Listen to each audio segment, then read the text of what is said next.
చెప్తాను. అందరికీ మనకు తెలియలేదనుకోండి, ఇక్కడ ఒక అబ్నార్మల్గా పీపుల్ ఉన్నటువంటి మూమెంట్స్ చుట్టుపక్కల చూసి వాళ్ళు ప్యానిక్ అవుతారు. ప్యానిక్ అందరూ కూడా మన ప్రిన్సిపల్లో రావడానికి ట్రై చేస్తూ ఉంటారు.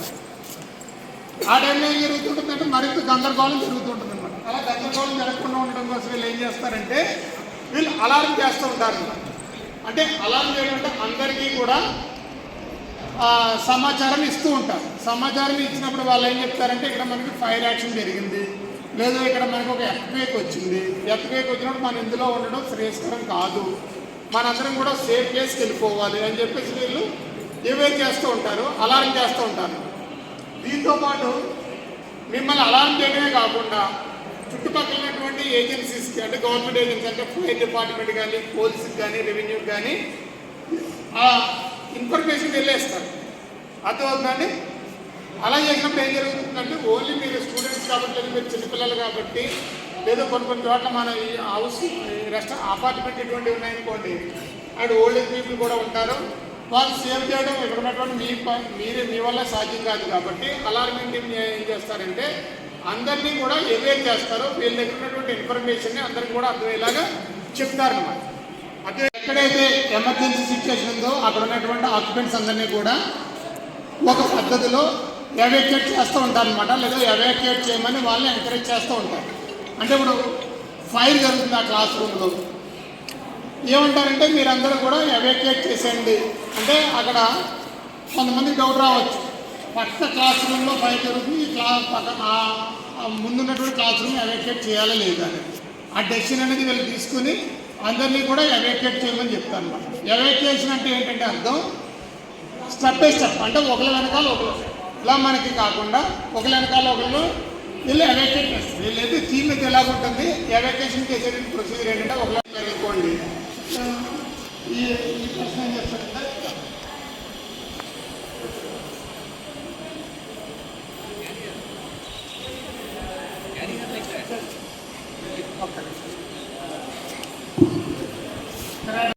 One way method, two way method అని చెప్పేసి వీళ్ళు ఆ మెథడ్స్ ద్వారా కూడా వాళ్ళు ఎవాక్యుయేట్ చేస్తున్నారు. ఆ ప్రొసీజర్ ఎలా ఉంటుందో చూద్దాం. ఇప్పుడు ఈ అమ్మాయి రాలని అనుకోండి, ఈ పాప రాను, మీరు రాను, నాకు లోపల బుక్స్ అర్థమైందా? ఓకే,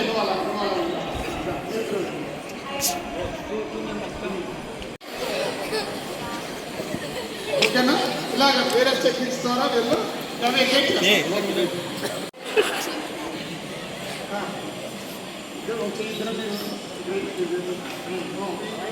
కాలంలో పట్టుకోండి.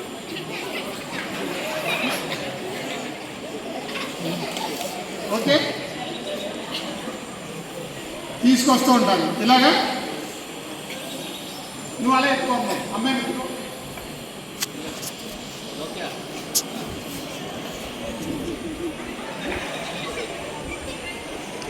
ఓకేనా? అంటే ఎవరైనా రారు, నేను రాను అని చెప్పేసి బతికించినట్టయితే వాళ్ళు ఈ విధమైన విధానాల ద్వారా కూడా వాళ్ళు తీసుకొస్తున్నారు. డౌన్ ఫైర్ ఫైటర్స్ అన్నమాట. అంటే ఫైర్ మనకి ఇనీషియల్ స్టేజ్లో ఉందనుకోండి, ప్రాథమిక స్టేజ్లో ఉందనుకోండి, ఫస్ట్ బకెట్లో ఉన్నటువంటి శాండ్ తోటి ఆర్పడానికి ట్రై చేస్తారు. ఇంకొంచెం పెద్దది అయింది ఇంకా ఉందంటే ఈ ఫైర్ ఎక్స్టింగ్విషర్స్ ఈ రెండు ఉన్నాయి కదా, ఫైర్ ఎక్స్టింగ్విషర్స్ ఆపరేట్ చేసి ఫైర్ ఫైటింగ్ చేయడానికి ట్రై చేస్తారు. అంటే ఫైర్ని సప్రెస్ చేయడానికి ట్రై చేస్తూ ఉంటారు. ఇంకా అది అన్కంట్రోల్ అయిపోయిందంటే ఇప్పుడు ఫైర్ లైన్ వేసి హోస్ ద్వారా ఫైర్ ఫైటింగ్ చేయడానికి ట్రై చేస్తారు. ఓకేనా? అర్థమైందండి? ఓకే. ఎవరైనా పర్సన్ మిస్ అయినప్పుడు, ఇప్పుడు మనం ఫైర్ జరిగినప్పుడు ఎలా ఉంటుంది అక్కడ సిచ్యువేషన్ అంతా కూడా ఎలా ఉంటుందంటే మనం అన్వాంటెడ్గా ఉంటుంది అనమాట. అంటే ఏంటంటే అది అక్కడ ఎక్కువగా డెన్స్ స్మోక్ వచ్చేసి, స్మోక్ వచ్చేప్పుడు ఏం జరుగుతుంటుందంటే పక్కన వాళ్ళు మనకు కనిపిస్తారా? కనిపించరు కదా. అప్పుడు ఎక్కువగా మనం స్మోక్ పీల్చుకున్నట్టయితే, ఎక్కువగా మనం పొగ పీల్చుకున్నట్టయితే ఏం జరుగుతుందండి, మనకి ఆ ఇరిటేషన్ వచ్చి మన కాఫింగ్ వచ్చేసి మనకి కాఫింగ్ వచ్చి మనం అన్కాన్షియస్ అయిపోతాం అన్నమాట. అన్కాన్షియస్ అయిపోయి మనకు తెలియకుండా మనం స్పృహకు పడిపోతాం. వాడు స్పృహకు పడిపోయిన వాళ్ళు బయటకు వచ్చేయగలరా, ఎవాక్యుయేట్ చేయగలరా అంటే పరిస్థితినే అక్కడ నుంచి చేయగలరా? అన్కాన్షియస్ అయిపోయిన వాళ్ళు బయటికి రాలేరు. కాబట్టి ఎక్కువసేపు కనుక మనం అలా వదిలేసినట్టయితే వాళ్ళకి ఆక్సిజన్ అనేది సరిపోక వాళ్ళు చనిపోవడం జరుగుతుంది. లేదా ఇంకా డేంజరస్ సిచ్యువేషన్లో వాళ్ళు వెళ్ళిపోతారు. కాబట్టి వీళ్ళు ఏం చేస్తారంటే సెర్చ్ అండ్ రెస్క్యూ టీం వెళ్ళి అక్కడ మనకి సెర్చ్ అండ్ రెస్క్యూ చేస్తారు. వాళ్ళు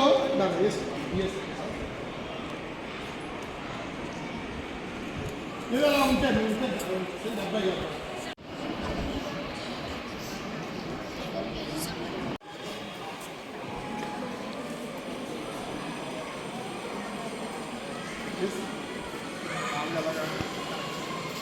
కనెక్ట్ కనెక్ట్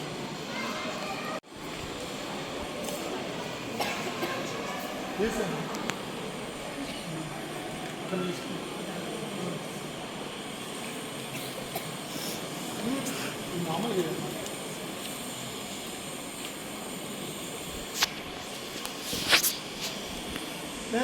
ఈ అబ్బాయికి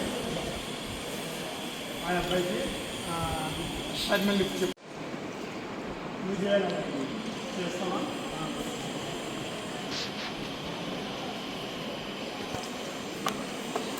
అంటే చేస్తావా? ఓకే రైట్ ఉండమ్మా. నువ్వు చేస్తావా? వద్దులే మళ్ళీ అయిపోద్ది. నువ్వు చేయండి.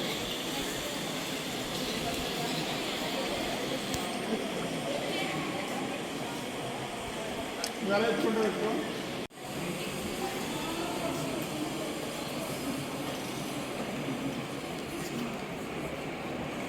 బాగా చేస్తున్నాను.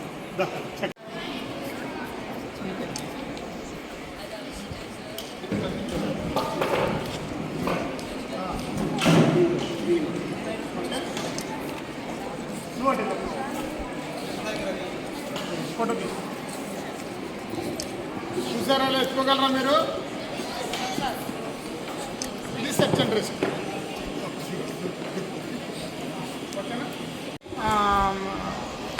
బ్రీతింగ్ ఆపరేటర్ సెట్ అనమాట. అంటే ఇందులో న్యాచురల్ ఎయిరే కంప్రెస్ చేసి ప్యూరిఫై చేసి మనకు లోపల వెనకాల సిలిండర్లో స్టోర్ ఉంటుంది. ఇది వేసుకుని లోపలికి వెళ్తారు అనమాట. అంటే మనకి కంటిన్యూగా ఆక్సిజన్ సప్లై ఉన్నప్పుడు మనం ఎంత కంటామినేటెడ్ ప్లేస్లో కన్నా పోయి మన సెర్చ్ అండ్ రెస్క్యూ టీమ్ ఎవరైతే మనకి మిస్ అయిపోయారో వాళ్ళని ఫైండ్ అవుట్ చేస్తూ ఉంటుంది. అంటే మనకి ఎవరు మిస్ అయిపోయారో మనకి ఎలా తెలుస్తుంది? ఇప్పుడు ఒక క్లాస్ రూమ్లో 30 మెంబర్స్ ఉన్నారు. వాళ్ళు ఎవాక్యుయేట్ చేసి ఇక్కడ లైన్లో నిల్చుంటారు. మనం హెడ్ కౌంట్ చేసుకుంటాం. హెడ్ కౌంట్ చేసుకున్నప్పుడు 27 మెంబర్స్ వచ్చారు. మిగతా ముగ్గురు ఏమయ్యారు? వాళ్ళ కోసం ఎక్కేదే సెర్చ్ అండ్ రెస్క్యూ. వాళ్ళు 30 మెంబర్స్ మనం ప్రజెంట్ అయినప్పుడు ఈ సెర్చ్ అండ్ రెస్క్యూ ఆపరేషన్ అనేది మనకు కంప్లీట్ అవుతూ ఉంటుంది. ఓకేనండి? లేదు కొన్నిసార్లు ఏం జరుగుతుంటుందంటే ఎవరైనా గుచ్చుకుని పోతుంటాయి అనమాట. ఫైర్ జరుగుతున్నప్పుడు ఈ గ్లాసు లేదు ఇవన్నీ కూడా మనకి పగిలిపోయి అది అసంపూర్ణంగా ఉంటాయి. ఎవరన్నా అనుకోకుండా ఎవాక్యుయేట్ చేసేటప్పుడు కానీ ఏదైనా అటు ఇటు తిరిగేటప్పుడు కానీ లోతుగా గుచ్చుకుపోతాయి అనమాట. మనం గుచ్చుకుపోయినప్పుడు మన బాడీ నుంచి వస్తున్నటువంటి రక్త ప్రవాహాన్ని మనం ఆపలేనప్పుడు ఏం జరుగుతుంటుందంటే ఇంకే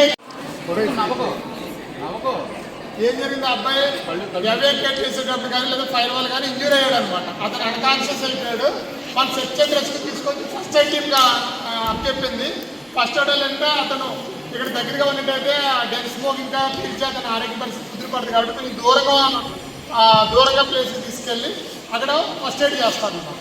ఓకేనా? Spirit, cotton, ointment, okay, bandage. Okay.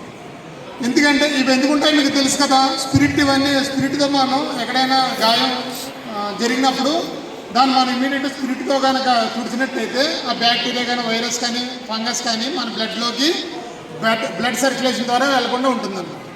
అందుకని అదే మనకి కాటన్ ఉందనుకోండి, కాటన్ వేసి మనం కట్టు కట్టినప్పుడు ఈ బ్లడ్ లాస్ అనేది తగ్గుద్ది దాన్ని.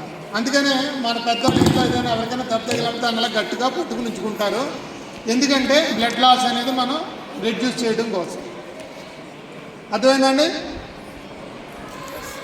ఏం చేస్తారు? ఫస్ట్ ఎయిడ్ టీము అనుకోండి బ్లడ్ కారకుండా కట్టు కడతారు. అలా కాకుండా ఎవరికైనా ఎముకలు ఇరిగినాయి అనుకోండి, ఎముకలు ఇరగడం అంటే అప్పుడు ఎవరికైనా చెయ్యి ఫ్రాక్చర్ అయింది అనుకోండి, మీలో ఎవరికైనా చెయ్యి ఫ్రాక్చర్ అయింది కదా, అప్పుడు ఏం చేసావు? చెయ్యిలా కలపగలిగేవా? చెయ్యి కానీ మనకి ఏదైనా బోన్ ఫ్రాక్చర్ అయినప్పుడు ఏం జరుగుతుంటుందంటే మనకి విపరీతమైన నొప్పి వస్తుంది అనమాట. నొప్పి వాళ్ళు తట్టుకోలేరు, అందుకనంటే చెయ్యి కదలకుండా ఉండే విధంగా వాళ్ళు కట్టు కడతారు. ఇప్పుడు ఎలా ఎందుకు కట్టు కడతారంటే నువ్వు చెయ్యి కదపొద్దు, ఇప్పుడు ఎలా చెయ్యలా హ్యాంగ్ అవుతుంది అనుకోండి, మనం ఏం చేస్తాం, నడిచినప్పుడు అది కూడా మూమెంట్ వస్తుంది అనమాట. అలాగని డాక్టర్ మనకి ఎందుకు కట్టు కడతాడంటే ఇలా కట్టేసినట్టయితే మన చెయ్యి కదపం అన్నమాట. మనకి కొంచెం ఈరోజు ఏం జరిగింది అనే ఇన్ఫర్మేషన్ మనకి క్లియర్గా ఉంటుంది. ఏ క్లాస్ రూమ్లో ఫైర్ జరిగింది, ఏ క్లాస్ రూమ్లో వాళ్ళు ఎవాక్యుయేట్ చేస్తున్నారు అనేది వీళ్ళు చెప్తారు. అలా కాకుండా ఫైర్ ఫైటింగ్ టీం చేస్తున్నటువంటి ఫైర్ ఫైటింగ్ ఎంతవరకు వచ్చింది, ఎవాక్యుయేషన్ టీం చేస్తున్నటువంటి ఎవాక్యుయేషన్ ఎంతవరకు వచ్చింది ప్రొసీజరు, ఫస్ట్ ఎయిడ్ టీము వాళ్ళు ఏం చేస్తున్నారు, ఎంతమందికి వాళ్ళు ఫస్ట్ ఎయిడ్ ఇచ్చారు, సెర్చ్ అండ్ రెస్క్యూ టీమ్ ఎంతమందిని సేవ్ చేసింది అనేటటువంటి ఇన్ఫర్మేషన్ అంతా కూడా వీళ్ళకి కమాండ్ కంట్రోల్ కింద ఈ కమాండ్ కంట్రోల్ రూమ్కి అప్డేట్ అవుతూ ఉంటుందన్నమాట. వీళ్ళు ఏదైనా గవర్నమెంట్ ఏజెన్సీస్ అంటే కలెక్టర్ గారు కానీ లేదా గవర్నమెంట్ లేదా చీఫ్ మినిస్టర్ ఆఫీస్ కానీ అడుగుతూ ఉంటుందన్నమాట. అడిగినప్పుడు అవసరమైనటువంటి అథెంటికేట్ ఇన్ఫర్మేషన్ అంతా కూడా వీళ్ళ దగ్గర నుంచే వెళ్తూ ఉంటుంది. అలాగే మనకి మరో ఇంపార్టెంట్ ఆస్పెక్ట్ ఏంటంటే మీడియా. మనకి ఈ మధ్యకాలంలో ప్రింట్ అండ్ ఎలక్ట్రానిక్ మీడియాతో పాటు సోషల్ మీడియా కూడా ఎక్కువగా వచ్చిందనమాట. అంటే సెల్ ఫోన్ ఉన్నటువంటి సోషల్ మీడియా అకౌంట్ ఉన్నటువంటి ప్రతి ఒక్కరు కూడా మనకి మీడియా రిపోర్టర్ అవుతున్నాడు. కాబట్టి ప్రతి ఒక్కరు కూడా అడుగుతూ ఉంటారు ఇన్ఫర్మేషన్ ఏం జరిగింది ఏంటి అనేది. ఇప్పుడు తెలియకుండా మీ వాళ్ళు ఎవరైనా సరే మా స్కూల్లో ఫైర్ యాక్షన్ జరిగిందంటే ఇద్దరు పిల్లలకి అలాగా ఇంజరీస్ అయినాయి అవి ఇవి అని చెప్పారనుకోండి, అది వితిన్ సెకండ్స్లోనే మొత్తం ఊరంతాను రాష్ట్రం అంతాను మొత్తం దేశం అంతా కూడా వెళ్ళిపోతుంది అన్నమాట. వన్స్ మన ప్రిన్సెస్ దాటి సోషల్ మీడియాలో షేర్ అయినటువంటి ఏ వార్తను కూడా మనం వెనక్కి తీసుకురాలేము. కాబట్టి మీడియా మేనేజ్మెంట్ అనేది చాలా చాలా ఇంపార్టెంట్. ఏ విషయం మన విషయంలో మనకి అవగాహన లేనప్పుడు ఏదైనా అనుకోని విషయం కానీ అనుకోని సంఘటన కానీ మన సోషల్ మీడియాలోకి వెళ్ళినప్పుడు మనందరం కూడా చాలా చాలా చాలా విక్టిమ్స్ అవుతాం అన్నమాట. మీరు చూస్తూ ఉంటారు మీ ఏజ్ గ్రూప్ వాళ్ళు చిన్న చిన్న మాటలు మాట్లాడతారు. వాళ్ళు ఏం జరుగుతుంటుందో అది కట్ అయిపోయి మీమ్స్ కింద మారిపోతారనమాట. అర్థమవుతుందా? అందుకని ఏంటంటే మనందరం కూడా చాలా బాధ్యతాయుతంగా మీడియాతోటి ఉండాలి, మీడియాని జాగ్రత్తగా మేనేజ్ చేయాలి.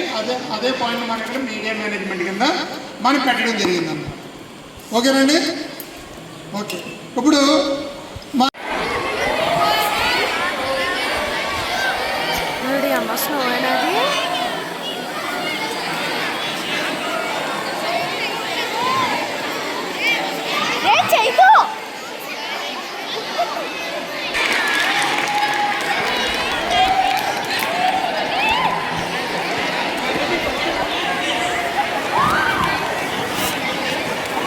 అమ్మ ఏడ్రైలు సార్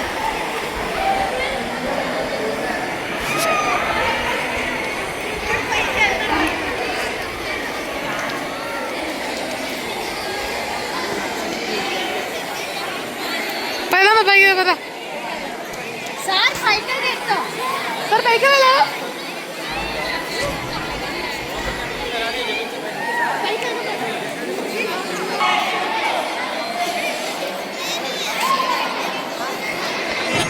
అది పైకి వెళ్దాం, పైకి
దా దా దా దా దా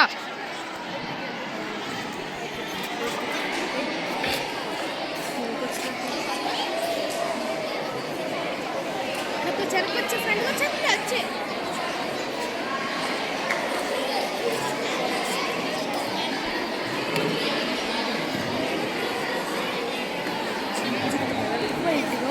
తుడు తుడు తుడు తుడు తుడు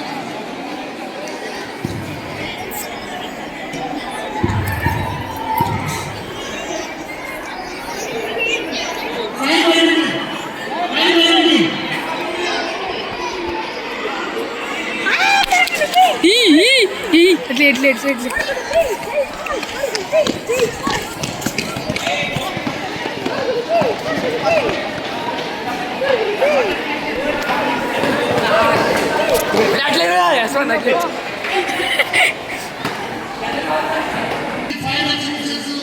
ఈ సైడ్ ప్రాజెక్ట్స్ పోస్ట్ సిద్ధంగా రోజు మన స్కూల్ అలాగే రోజు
ఎస్ సార్ అయిపోయింది.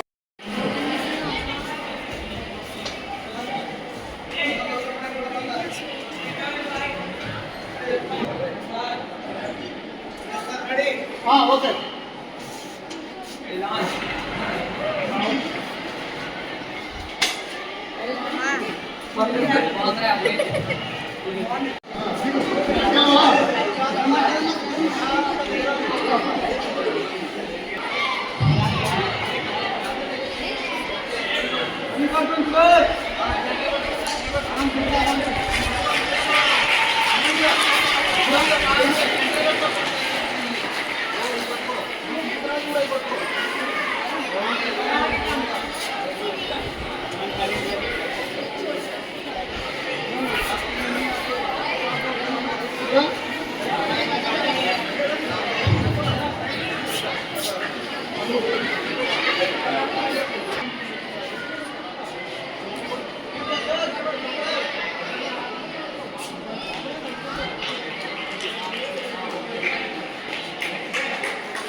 రే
మా ఇంట్లో ఎవరికైనా వస్తుందిరా.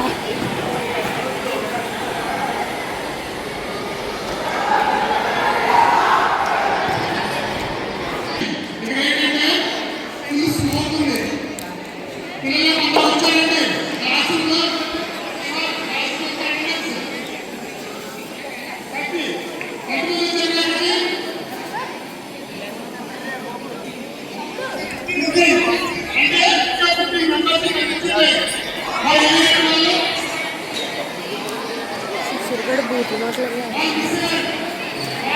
మనలో ఇన్ని వస్తువులు కొన్నామంటే అనుకొని అదొద్దు ఓకేనా అనుకోని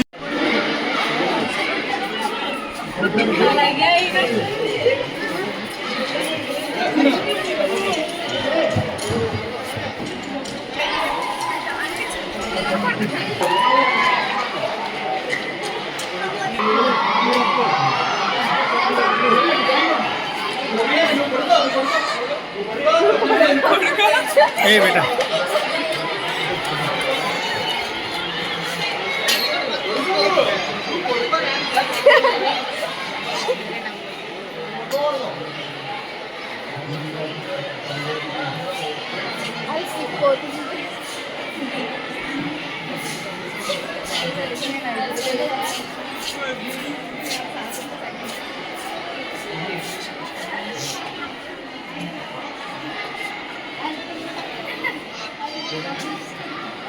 అడిగేంత నమ్మకం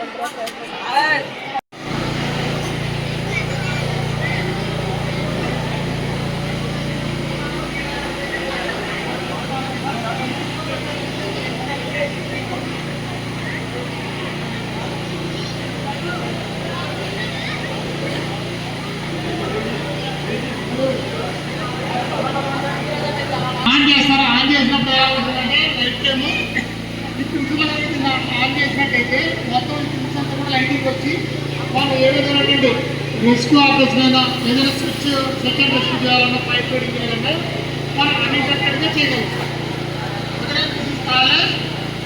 ఆస్కాల్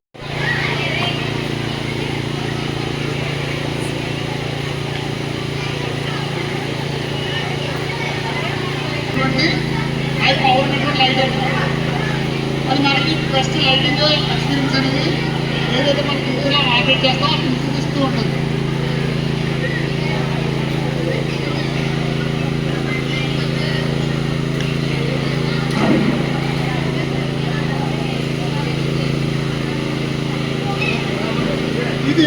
ఇది నెక్స్ట్ చూడండి, ఈ ఆర్టికల్ చూడండి, ఇది కట్టర్. కట్టర్ ఏంటంటే మనం ఏదైనా ఫైర్ ఫైటింగ్ చేసేటప్పుడు కానీ ఏదైనా రెస్క్యూ చేసేటప్పుడు కానీ